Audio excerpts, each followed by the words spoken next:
그러면 시술 직후에는 뭘 발라야 더 좋을까요? 당연히 화학적 자극에도 뒤집어질 수가 있기 때문에 순수 권장을 합니다. 민감성 피부는 피부를 좀 진정시킬 필요가 있기 때문에 있는지 없는지 확인을 좀 하시면 좋고요.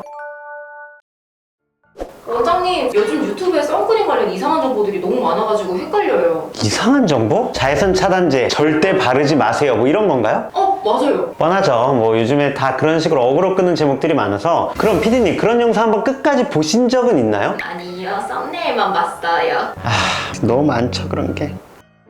안녕하세요, 땡기는 의사 이용석입니다. 선크림이 피부 노화를 막는데 가장 중요하다는 건 다 알고 계시죠? 근데 막상 사려고 할 때마다 뭘 사야 할지 고민되지 않나요? 이렇게 기준이 없다 보니까 선크림 제발 쓰지 마세요, 뭐 이런 극단적인 정보를 무작정 따라해가지고 피부를 망치는 분들도 의외로 좀 계시더라고요. 그래서 오늘 영상 하나로 자외선 차단제에 대한 모든 논란과 선택 기준을 완벽하게 정리해드리겠습니다. 자, 일단 자외선 차단제를 볼 때 우리가 누구나 다 SPF가 몇이야, PA가 몇이야 이렇게 보잖아요. SPF는 그럼 과연 뭘까요? 얘는 UVB 차단을 하는 겁니다. UVB는 표피 손상을 일으키기 때문에 화상을 입어요. 우리가 여름철에 선탠을 하다 보면은 막 화상 입고 벌겋게 달아오르고 껍질 벗겨지잖아요. 그게 바로 UVB 때문입니다. 그럼 PA는 뭐야? PA가 4 플러스? 이 PA는 UVA를 차단하는 건데요. UVA는 굉장히 깊은 층까지 들어가기 때문에 진피층에 침투를 하고 콜라겐을 파괴해서 피부 노화가 따라오죠. 굉장히 흐린 날, 비 오는 날에도 우리 피부를 노화를 만들 수가 있습니다.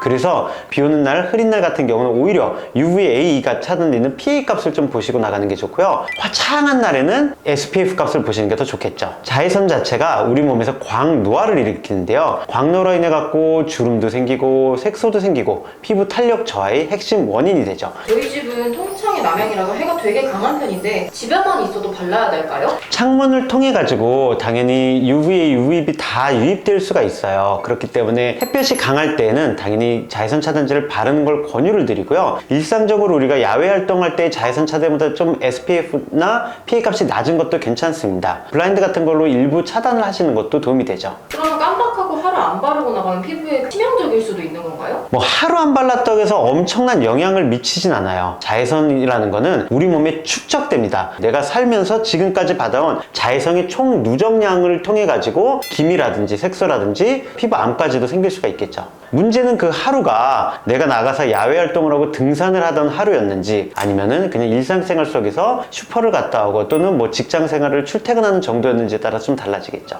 두 번째로 우리가 자외선 차단제를 볼 때 보는 게 무기자차냐 유기자차냐 이런 거를 좀 보긴 하는데요. 무기자차는 요즘에 많이 쓰는 방식이죠. 물리적 차단을 통해 가지고 피부 표면에서 자외선을 반사시킵니다. 그리고 과거에 많이 쓰였던 화학적 차단제인 유기자차는 피부로 자외선을 흡수한 다음에 열분해를 일으키는 거죠. 그럼 장단점이 뭔지 보면은 무기자차는 저자극이에요. 안정성이 높고 백탁 현상이 좀 생길 수 있고 다소 건조함이 좀 생길 수가 있죠. 반대로 유기자차 같은 경우는 발림성이 굉장히 좋고 백탁도 좀 적은데 피부가 좀 민감해지고 자극적일 수가 있고. 그러면 유기자차보다 무기자차가 더 좋은 건가요? 어느 게 더 좋다 안 좋다라고 얘기하기는 조금 애매해요. 요즘에는 자외선 차단제를 거의 일상 속에서 바르다 보니까 아무래도 피부에 덜 자극적인 게 더 좋고, 다만 입자가 좀 커요. 그래서 모공을 좀 막을 수가 있어갖고 바른 다음에 좁쌀이나 트러블이 좀 올라올 경우가 있어요. 야, 선크림만 바르면 좁쌀이 엄청 올라오더라고요. 안 바르는 게 피부에 더 좋은가요? 이거 굉장히 좀 애매한 문제인데, 염증성 여드름이 올라왔을 때 일단은 모공이 막혀서 좁쌀이 더 올라오는 그런 단점이 있을 수가 있고, 장점은 염증성 여드름이 흉터라든지 자외선 차단이 안 돼가지고 색소 침착이 따라왔을 때 그 색소로 인해서 스트레스 받는 게 있겠죠. 즉 모든 거에는 장단점이 있습니다. 그래서 제품 성분표에서 요즘엔 비건도 많이 나오고 있고 논코메도제닉이라고 해서 모공을 막지 않는 인증을 받았는지 같은 것도 확인을 하는 것도 도움이 됩니다. 솔직히 뭐라도 많이 바르다 보면 모공을 막을 수가 있기 때문에 클렌징을 잘 해주시는 것도 괜찮죠. 그러면은 이제 무기자차랑 유기자차가 혼합된 형태도 많이 나타나고 있잖아요. 요즘에 혼합형도 잘 사용을 안 하고 있어요. 실제로 자외선 차단력과 사용감의 밸런스가 좀 좋아지긴 하겠죠. 근데 유기자차 성분 자체가 포함되어 있기 때문에 민감성 피부나 아까 얘기한 것처럼 눈이 좀 시린다거나 하거나 부작용이 좀 있다 보니까 요즘에 유기자차를 아예 빼고 무기자차로 광고를 많이 하게 되어 있죠. 그러면 시술 직후에는 뭘 발라야 더 좋을까요? 당연히 화학적 자극에도 뒤집어질 수가 있기 때문에 순수 무기자차를 권장을 합니다. 백탁이 좀 있더라도 피부가 좀 안정적이고 보호를 받는 게 최우선이라고 보시면 됩니다. 그렇다고 한다면은 어떻게 차단제를 발라야지 자외선을 좀 잘 차단할 수 있는가가 굉장히 중요하겠죠. 연예인들이 선크림을 바를 때 얼굴이 하얗게 칠하면서 흔히 말하는 500원 동전 크기만큼 발라야 한다, 이게 과장이 아니라 팩트입니다. 다만 좀 정확하게 얘기하면 제 얼굴이 500원이라고 한다면은 여러분들 얼굴은 저보다 작을 테니까 여러분들 얼굴은 뭐 한 400원 크기, 400원짜리가 없겠지만 하여튼 그런 식으로 생각하셔도 되기는 해요. 저보다 얼굴이 더 크신 분들은 한 600원 정도 발라주시면 되지 않을까 생각을 합니다. 그래서 제가 이것 때문에 오늘 자외선 차단제를 안 바르고 왔긴 했거든요. 제가 한번 좀 발라볼게요. 두께 때문에 이 정도를 바르거든요. 그러니까 500원짜리 동전 크기라는 거는 500원짜리 이런 식으로 산처럼 쌓였다기보다는 약간 500원 넓은 느낌의 지금 정도입니다. 그래서 듬뿍듬뿍 발라주는 거예요. 참고로 저는 이마는 잘 안 바릅니다. 왜요? 모르겠어요. 저는 이마 쪽이 어떤 자외선 차단제를 바르더라도 살짝 좀 간지럽고 좀 트러블이 좀 잘 올라오는 것 같아요. 발림성이 굉장히 좋아요. 이렇게 많이 바르는데도 부드럽게 발려가지고 나 좀 많이 짰다.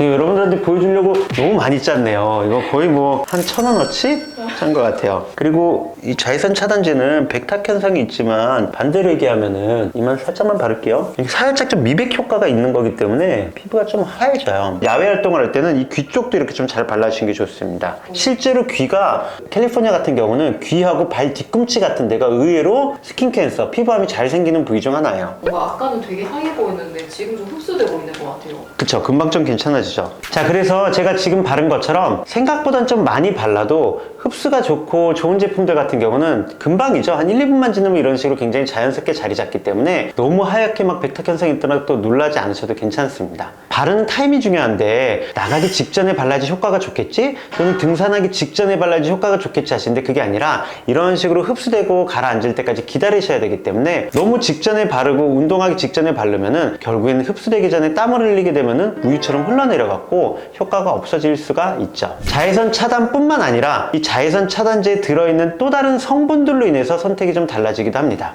보습이나 수분막 유지가 중요한 건성 피부 같은 경우는 뭐 히알루론산이라든지 글리세린, 세라마이드 함유 제품 같은 거를 사용하시는 것도 도움이 되고요. 지성이라든지 여드름성 피부신 분들은 pH 조절과 소염작용이 필요하기 때문에 약간 오일리하지 않는 그런 오일 프리 제형에다가 징크 옥사이드라든지 마데카소사이드, 병풀 추출물이죠. 그리고 뭐 모공을 막는 스테아릭 엑시드 성분 같은 건 좀 피하시는 게 좋겠고 무기자차 성분을 사용하시는 게 굉장히 좋죠. 민감성 피부는 피부를 좀 진정시킬 필요가 있기 때문에 인공 향료나 에탄올이 있는지 없는지 확인을 좀 하시면 좋고요. 티타늄 디옥사이드라든지 시카 제품 또는 판테놀 같은 진정 성분 또는 알로에 성분 같은 게 들어있는 게 도움이 되겠죠. 그래서 제가 일부러 좀 자외선 차단제를 여러 개 갖고 왔는데요. 이게 제가 평소에 사용하는 제품이고 의외로 약간 좀 민감하거든요, 피부가. 그래서 알로에 성분이 포함되어 있고 마데카소사이드 성분이 포함되어 있다 보니까 저한테 좀 잘 맞는 것 같아서 저는 이 제품을 사용을 하고요. 그리고 이런 식으로 자외선 차단 효과만 있는 애도 있어요. 얘는 보통 이제 레이저 치료를 받은 후에 많이 바르라고 나온 제품인데 이런 걸 좀 좋아하시는 분들도 있고, 그리고 얘네들이 조금 다른 성분들이 들어있는데요. 워낙 유명해서 한번 사봤는데 살짝 파운데이션 같은 느낌이 난다고 해야 되나? 그래서 피부가 좀 울긋불긋 하신 분들 같은 경우는 얘로 인해 가지고 살짝 그런 걸 좀 가림 효과도 좀 나타나지 않을까 생각되고, 이 제품은 선물을 받은 제품인데 의외로 사용을 잘 못하게 돼요. 그 이유를 제가 보여드릴게요. 살짝 노란 기운이 좀 있어요. 제가 볼 땐 한국 사람들이 보통 하얀 느낌을 좀 좋아하는데 얘를 이렇게 발라보면은 같은 하얗다더라도 이 셀프전시스 제품은 살짝 오일리한 느낌이 좀 많이 나서 살짝 오일이 좀 포함되어 있지 않나 생각을 하고요. 제이필 제품 같은 경우는 매트한 느낌으로 퍼지는 느낌이 나타나고, 이 제품은 발림성은 좋은데 저랑은 톤 컬러가 좀 안 맞는 그런 느낌이 좀 나서 파운데이션이 필요하신 분들 같은 경우는 도움이 좀 되지 않을까 생각하고요. 랑콤 같은 경우는 약간 노란 기운이 좀 있다 보니까 조금 제 피부랑 좀 안 맞더라고요. 이 제품 같은 경우는 이제 물놀이용으로 나온 건데요. 키즈 제품이긴 한데 이걸 갖고 온 이유가 여기 굉장히 작게 적혀 있긴 한데 워터 리지스턴스라고 적혀 있는데, 워터 리지스턴스 제품들이 특징이 가로치고 80분이라고 적혀 있어요. 1시간 정도 지나면 다시 한번 발라주신 걸 추천드립니다. 물놀이 제품도 2시간 정도, 3시간 정도 유지가 되겠지 하다가는 의외로 내 몸이 좀 까매질 수 있다 정도만 생각해 주시면 될 것 같고요. 자외선 차단제를 구매를 하실 때에는 피부 이런 식으로 꼭 테스트를 해가지고 내 피부 톤이랑 맞는지, 추가적인 성분들이 내 피부 상황에 맞는지를 한번 확인해 보시면 좋지 않을까 생각됩니다. 선크림을 제대로 안 지우면 모공이 막힌다던가 이중 세안으로 피부 정돈을 장벽을 무너뜨린다 이런 말들이 있어서 되게 뭐가 맞는 건지 헷갈려요. 아, 이게 진짜 어려운 얘기예요. 요즘에 자외선 차단제를 거의 필수처럼 생각하고 워낙에 SPF하고 PA 값이 높아지다 보니까 클렌징을 잘 안 하게 되면은 얼굴에 뭔가가 모공이 좀 막혀갖고 트러블이 올라오는 경우가 실제로 많긴 합니다. 그런데 또 문제는 이중 세안을 하다 보면은 피부 장벽이 무너져가지고 피부가 굉장히 예민해지고 또 트러블이 올라와요. 자외선 차단제는 발라야 되는데 이중 세안을 하자니 좀 애매한 이런 느낌이 나타나는데요. 무기자차 성분이라든지 워터프루프 제품들은 일반 폼 클렌저만으로 한계가 있기는 해요. 그런데 그렇다고 해갖고 너무 또 빡빡 밀다 보면은 보호막이 무너지다 보니까 제가 요즘에 좀 추구하는 바는 오일이나 밀크, 워터 같은 세안제 사용 후에 pH 한 5.5의 약산성 또는 미산성 폼 클렌저를 좀 사용을 하고 있습니다. 그리고 저녁 때 내가 이중 세안을 했다고 한다면은 아침에는 가급적 물 세안만 하는 식으로 해가지고 피부 보호막이 좀 회복할 수 있는 시간을 주는 것도 하나의 방법입니다. 자, 여기서 우리 한번 실질적으로 제 의견에 우리 PD님들 한번 만져볼게요. 제가 여기 손에 이렇게 하나씩 발랐잖아요. 다 다르다. 진짜 다 달라요. 그쵸, 느낌이 달라요. PD님은 어떤 제품이 좋아요? 만졌을 때 느낌이? 그게 뭔지는 아니, 무슨 제품인지 몰라가지고. 어느 쪽이었죠? 이쪽인 것 같아요. 저랑 같네요. 아, 그래요? 근데 저도 그랬어요. 그러니까 이게 약간 여러분들도 약간 매트하지 않은데 매트한 느낌을 좋아하는 거예요. 그러니까 만졌을 때 너무 오일리하지 않는 느낌을 좀 좋아하시는 게 아닌가 생각을 합니다. 보통 이제 선크림을 바르면 끈적끈적하거나 아니면 얼굴에 남는다는 느낌이 되게 많은데 근데 그런 느낌 없이 되게 보송한 느낌이어서 되게 좋다라고 생각이 드는 것 같아요. 그리고 다행히 저한테는 알러지 반응이 없지만 발랐는데 바로 좀 붉게 오르는 제품들도 있어요. 그 제품은 아무리 좋다고 하더라도 나랑은 안 맞는다 라고 보시면 되죠. 자, 그래서 아까 처음에 우리가 얘기를 했지만 선크림 절대 바르지 마세요는 어그로 영상들을 한번 보면은 뭔가 트러블이 심하거나 피부가 뒤집어졌을 때 바르지 마세요 뭐 이런 거나 선크림을 발랐는데 피부가 계속 안 좋아져요? 그럼 피부 장벽이 무너졌을 가능성이 있으니까 바르지 마세요 이런 거예요. 그러니까 뭐 일상생활 속에서 바르지 말라는 게 아니라 자외선 차단제를 바를 때 혹시라도 더 나빠질 가능성이 있을 때 바르지 말라라고 이해를 해주시면 될 것 같습니다. 다시 한번 강조드리지만 요즘엔 자외선 차단제를 너무 자주 바르다 보니까 이중 세안이 필요하고 이중 세안이 필요하다 보니까 피부 장벽이 무너지는 이 굴레를 깨기 위해서 아침에는 물 세안으로만 한번 해보세요. 잠깐 외출할 때 자외선 차단 지수가 너무 높은 제품을 발랐을 때에도 또 이중 세안이 필요하니까 그럴 때는 좀 자외선 차단 지수가 낮은 제품을 사용하시는 것도 방법입니다. 그리고 피부 트러블이 너무 심하거나 아니면 자외선 차단제를 바를 때마다 좀 자극을 받을 정도로 피부 장벽이 무너졌거나 하실 때에는 스테로이드 연고 같은 걸 바르시는 것도 좋지만 자외선 차단제를 잠시 피하시고 모자나 양산, 선글라스를 통해 가지고 자외선을 차단하시는 것도 방법입니다. 가벼운 외출하실 때에도 내가 그때마다 자외선 차단 바르기가 좀 힘들어라고 하시는 분들은 역시나 모자, 양산, 선글라스 같은 걸 좀 활용해 주세요. 어떠셨나요, 여러분? 이제 자외선 차단제, 선크림에 대한 공포증을 훌훌 털어버리시고 내 피부와 상황별 선택으로 건강하게 백옥 피부를 지켜내시길 바랍니다. 오늘 영상도 도움이 되셨다면 좋아요, 구독, 알림 설정 부탁드리고요. 저는 다음에 더 똑똑해지는 뷰티 정보를 찾아오겠습니다. 감사합니다. 모두 예뻐지실 겁니다.